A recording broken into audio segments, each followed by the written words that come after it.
महाराष्ट्रात रेती तस्करीचे जाळे किती खोलवर पसरले आहेत याचा आज विधानसभेत पर्दाफाश झाला आहे। अमरावती सारख्या शहरात पोलीस आणि आरटीओच्या कथित संरक्षणाखाली वाळूचे 16 चाकी ट्रक राजरोसपणे धावत असताना या तस्करी विरोधात कारवाई का होत नाही, हा संताप आज विरोधी पक्षनेते सुधीर मुनगंटीवार यांनी सभागृहात व्यक्त केला आहे।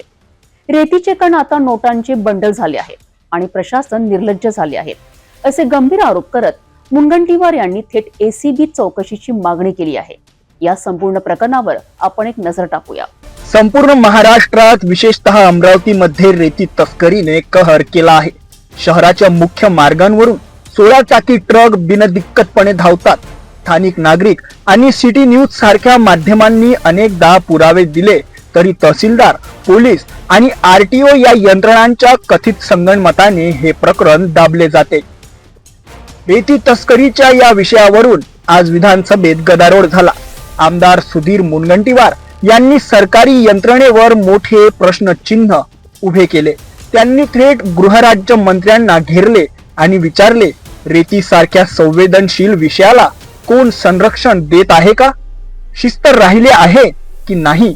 खरे जर तुम्ही भ्रष्टाचार विरोधी काम करणारे गृहराज्यमंत्री असाल, खरे असाल, खोटे असाल तर मग उत्तर बदलून द्या, पण खरे असाल तर आता निलंबित करा। चिमूर मधील राकेश जाधव नावाच्या अधिकाऱ्याचा उल्लेख करत मुनगंटीवार म्हणाले, हा अधिकारी बाहेरून येऊन रेती चोरीची वाहने सोडतो आणि माझं कोणी काही बिघडवू शकत नाही असं म्हणतो। त्यांच्यावरील फाईल तब्बल 32 दिवसांपासून डीजी कार्यालयात पडून होती, ती आज लक्षवेधी असल्यामुळे बाहेर आली का? 32 दिवस ही फाईल डीजी ऑफिस मध्ये पडून होती। 32 दिवस रेती सारख्या संवेदनशील विषयात 31 दिवस रेती सारख्या संवेदनशील विषयात एक पोलीस अधीक्षक रिपोर्ट करतो, हे डिसिप्लिन आहे? हा राकेश जाधव नावाचा अधिकारी बाहेर येऊन आपल्या सहकारी अधिकाऱ्यांना सांगतो, मेरा कोई बाग बाका नहीं कर सकता, कोई बाग बाका नहीं कर सकता। रेती चोरी मध्ये याचं क्षेत्र नाही आहे। हा त्या चिमूर मध्ये जातो, चिमूर मध्ये जाऊन गाड्या सोडतो आणि आता ती फाईल आज चल साहेबांनी आज मागितली। मंत्री महोदय, कुणाची बाजू घेतोय आपण? मुनगंटीवार यांनी प्रशासनावर अत्यंत गंभीर आरोप केले। पूर्वी वाळूतून तेल निघायचे, आता नोटांचे बंडल निघतात।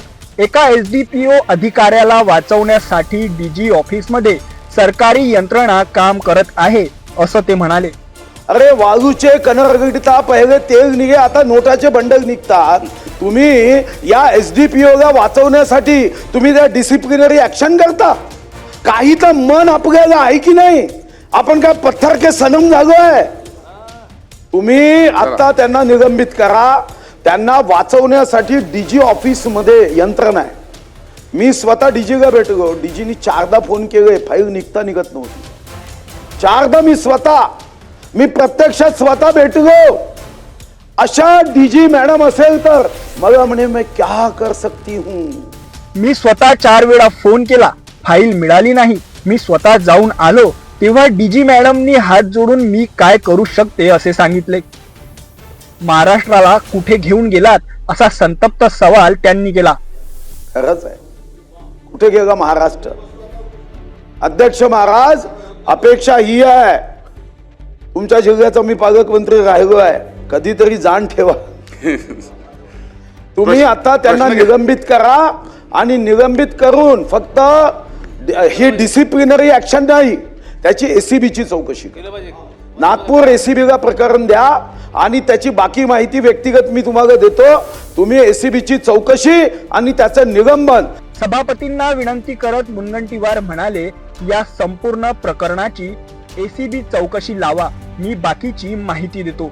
गृहराज्य मंत्र्यांना आव्हान देत त्यांनी तातडीने निलंबनाचे आदेश देण्याची मागणी केली। या प्रशासनाला जराही लाज वाटत नाही। कोणाच्या दबावावर येऊ नका। मी स्वतः 4दा गेलो आहे डीजी ऑफिस मध्ये, काही लाज राहिली नाही प्रशासनाला।